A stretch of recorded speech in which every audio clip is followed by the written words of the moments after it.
Can we do this outside? No.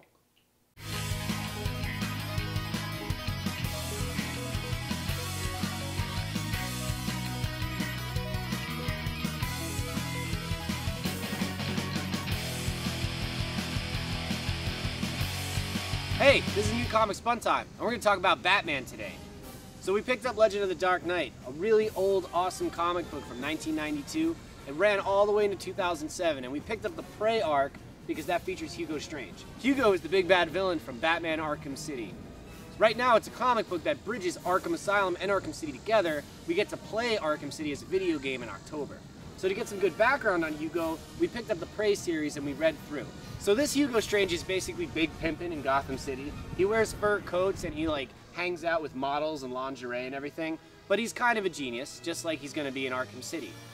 He's trying to find out who Batman is, and he wants to tell Gotham basically that Batman is useless because he can never solve the crime that created him, which is parent killing. Yes. So Hugo Strange basically tells the whole world that you can't solve killing your parents. And he's trying to solve Gotham City's problem by saying we don't need Batman. But in a sense, he winds up becoming obsessed with Batman himself, thus creating his own problem. He has a man crush on Batman where he puts on the Batman pajamas and runs around the city. Now, this is hilarious for us because, it's not Batman.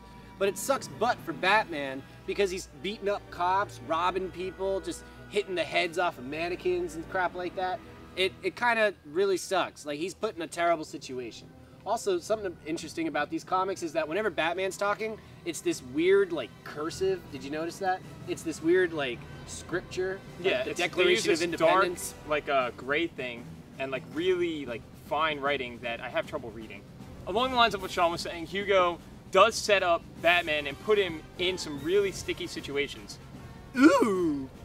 Hugo Strange teams up with a cop named Max Corp to basically frame Batman to make him look like a bad guy. He turns Max into kind of like an anti-hero like Batman, a vigilante that goes around the city. But he's kind of like a bad version. He kills people. Batman never killed anyone before. So Hugo blames this on the fact that Batman is setting a bad example for anyone that wants to be a hero around the city. Another reason why Gotham should get rid of Batman. So Batman's not supposed to kill people. Hugo Strange obviously knows this, picks up on it, and has the Batman kill people. That's pretty simple. Arkham City's going to be a lot more intense than that, but it's a good starting point for Hugo Strange's character. It's not as linear as the Penguin or the Joker, where it's just, I'm going to beat the crap out of you and burn down a building or something. Speaking of which, there's this new awesome 3D ad in here where you see the Joker's face pop up in a Jack in the Box. It's awesome. There are other characters in these, though. It's not just the Hugo Strange show and Batman. Catwoman makes an appearance. She does save Batman in a fight with the Night Scourge. That's a terrible name, the Night Scourge. Yeah, it is. The first thing I think of is bubonic plague, or explosive diarrhea. He looks like Shredder from Teenage Mutant Ninja Turtles. So basically, this Hugo Strange, we've come to the conclusion, is kind of lame. He dresses up in fur coats, he punches the heads off of mannequins, and he's obsessed with framing people, so he's watched way too many reruns of Law and Order.